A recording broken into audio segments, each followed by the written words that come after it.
G'day folks, Snap back at you here. Rust bucket's back on the lift.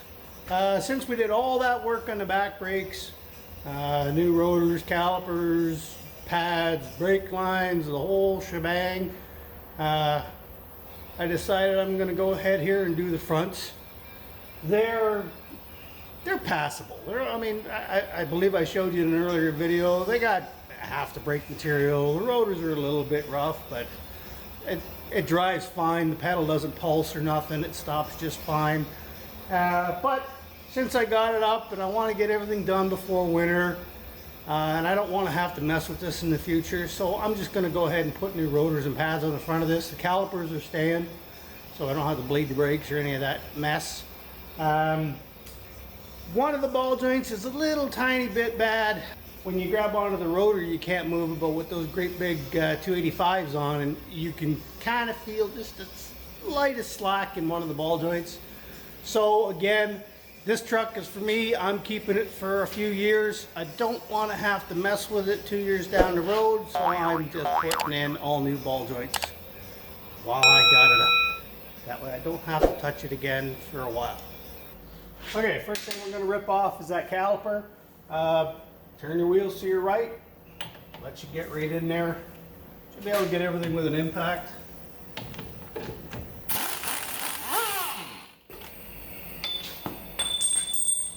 Then you drop your pins. All I did there was just set up a wire and just pop that caliper off, and I can wire it on so I don't have to worry about it falling.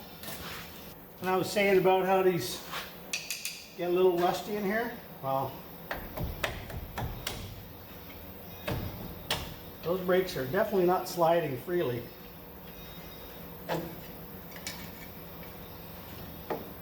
Especially at the top, that's really tight. There we go. And again, that's just due to the rust in here.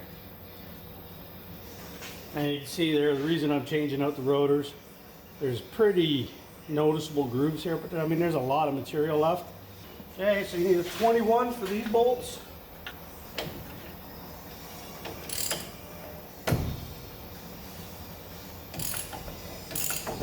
Okay, a lot of really scaly rust on there, and you can see in particular right where the brake pads slide. Once you got your caliper bracket off, normally these rotors will just come off, but these are rusted in.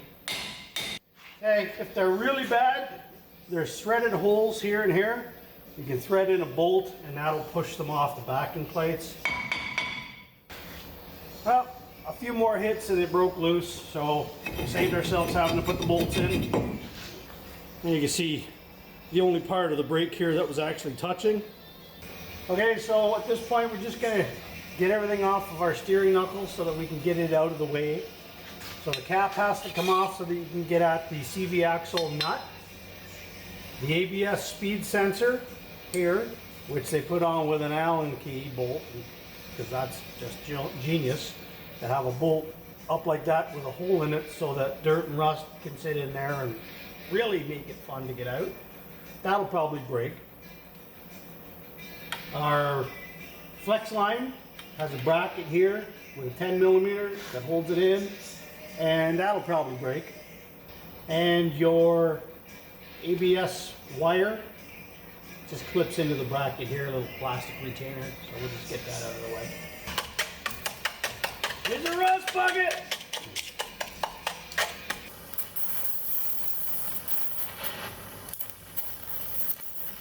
Try not to get it too hot, because I don't want to hurt all that plastic and hoses and stuff that's in there. There we go. Yeah, it's a little warm. Woo. Why do I do that all the time? Okay, I managed to get it popped loose.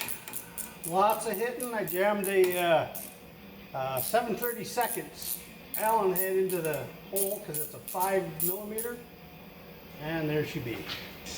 So even with all that work, the sensor still was so rusted in, it just busted off inside. So things like that is why I'm doing this now and not waiting until the middle of January. So the cover, just tap in a straight screwdriver and gently pry it. Don't try to go too much in one area because you're just going to mangle your cover. And don't drive it in too far. You can see, there's what happens when you hit it too hard. You jam your screwdriver right through. 1, 2, 3 times. Wasn't me, I didn't do it. There's a nut we need to get off for the CV axle. And now just upper and lower ball joint nuts.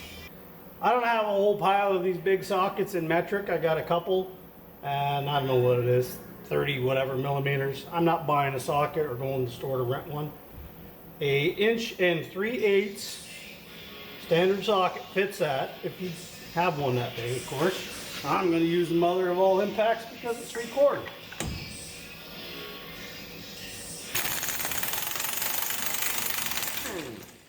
Ain't nothing that can't take off. Couple of smacks just to loosen it up. There, it's moving. Solder pin is completely rusted in. That'll never come out. If you do got a broken solder pin, just knock a socket onto it. Break off what you can. They're soft metal. It won't hurt your threads.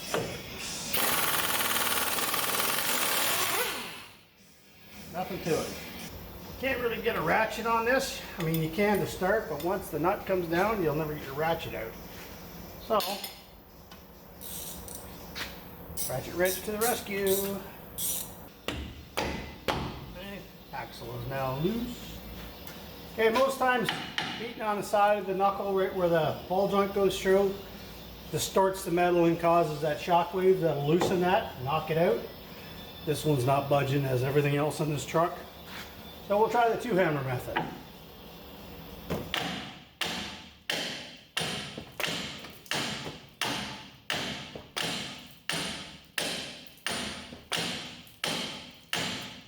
Getting lots of rust off, but that's about it. Hey, when in doubt, pickle fork it out. Problem with the pickle forks is that they destroy the boot. Nothing on this truck. Nothing has gone easy. Perfect example of perseverance, I guess. Get out of there.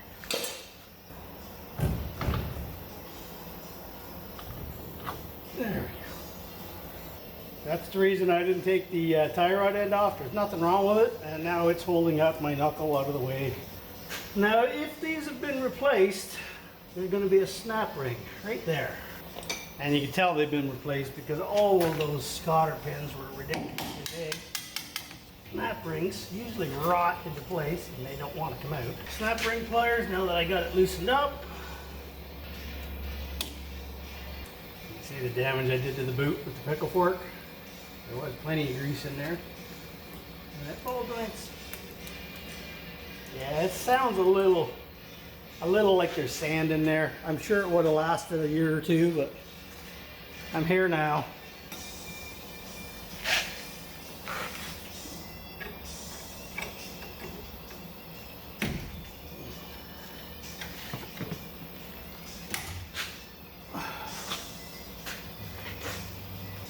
I just broke it with a wrench. Tool's only been used about 5 times. Okay, new tool. This one's actually working and not breaking in half on me.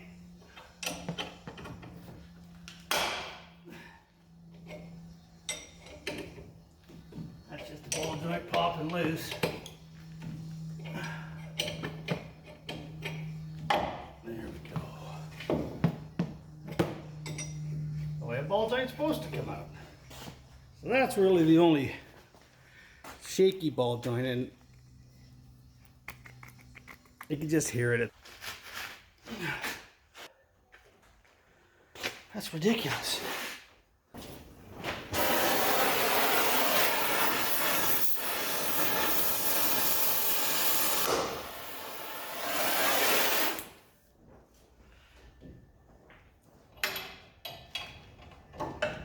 Well, that's what it took. Heat.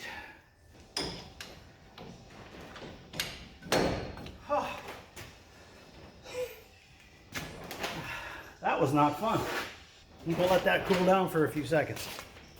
Okay, got both ball joints out now. I just went in with some sandpaper on my finger and cleaned up some of the rust that was down inside of these holes. And there's quite a bit that leaked into there over the years. Take the rubber boot off. Now on these, there's supposed to be a pin in the front. There's a hole here. Well, mine don't have a pin at all. Okay, this one got a grease insert here. There's a little divot here in the control arm facing the rear of the vehicle. That should be lined up roughly in there so that you can get a grease gun in here to grease these once in a blue moon. Alright, that's about what we got going on there. Let's see how this goes.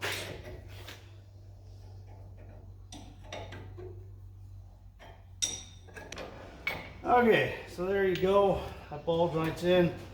Just a cup on top because these don't stick up a whole lot. Yeah, grease nipple. I hate ball joints that aren't greasable.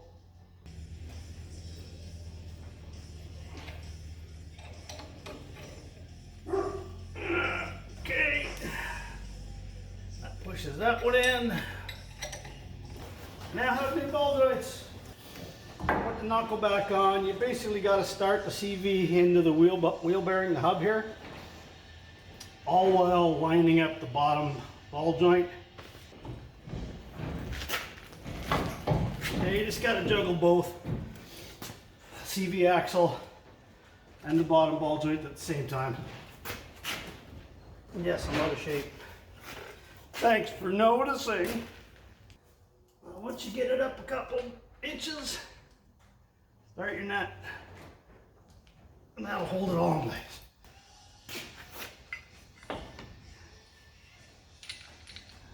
Axle nut. Now, there's no cotter pin on these. It's a crush nut, so the very end of the nut is crushed a bit, and that's what bites into the threads to keep it locked in place. Okay, so for the top, you've got all the vehicle spring pressure pushing down on the lower control arm, but the upper does move. So what I do is I just wrap a ratchet strap, give it a couple of cranks till I can start a nut, and then it's fine.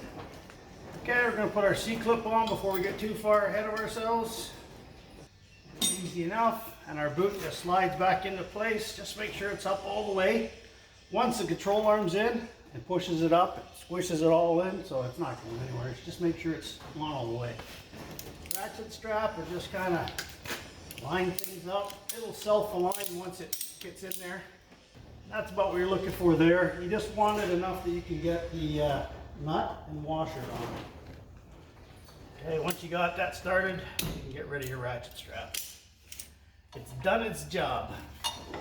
Thank you, Mr. Ratchet Strap.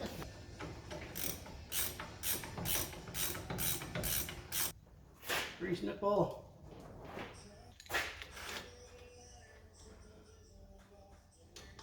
And just go in hand tight. Alright, all that's left now is to tighten them up, put the cotter pins in. Okay, I knocked out some of the dents that the last guy put into that. There's still one big bend on it. That shield is on. Okay, new ABS wires are in. Here's your new sensor. I already put a little bit, just a dab of grease on that little rubber O-ring and cleaned up the hole here. So let's hope it just goes right into place. It actually went in without a fight. Yeah, I know it's shocking. I got some rust down in the bolt hole. This truck? Rust? Come on. I don't even know why they bother to put bolts in these things, to be honest. Where's it gonna go? In a million years, that thing couldn't come out of there on its own. All right, next thing I'm gonna do is clean that caliper bracket, get all that rust where the slides go. All right, bracket's all cleaned up and I'm all dirtied up. I think most of the rust went into my face. Okay, for your slides, there's a thin end and a thick end. And looking at your bracket, you can tell which one is which. And you can see here, they're sitting a lot more flush than they would have been if I had just crammed them on the way they were. Okay, new rotor.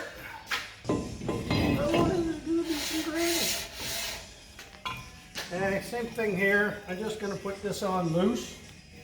Okay, so the pads are identical, except that one of them will only have one wear indicator. Okay, so same as the other side, the top innermost spot is where the one with no wear indicator would go. And the reason is it hits the bracket back here. They're sliding as much as they need to. Okay, so now I got to push these pistons back. All I do there is use one of the old brake pads. And it doesn't take a whole lot of force here. And you should be able to easily push these pistons back. So with the pistons pushed, caliper goes on no problem. Okay, your pins, fresh coat of grease on them, and clean them up. Just make sure that your rubber boots are in good shape. Otherwise, go back to the store and buy some new ones.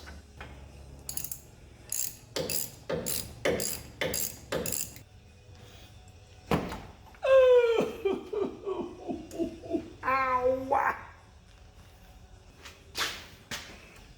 Good thing that fender's rusty, or else that really would have hurt. Got me right in a funny bone back there. All right, so now we're going to deal with our flex line retainer here. Probably be the last time that ever comes out. The truck will most likely turn to dust long before I have to do this again. All right, wire goes back into the clip here. Okay, so you got two more retainers here, and they slide, so you can adjust them as you need. Okay, well there we have it. Job's just about done. Only thing left now is put the wheels back on and get it off the stand. That is how you do your front rotors and brake pads. ABS sensor, upper and lower ball joints on the 05 Silverado 1500 HD. Anyways, like, comment, and subscribe, and we'll catch you on the next one.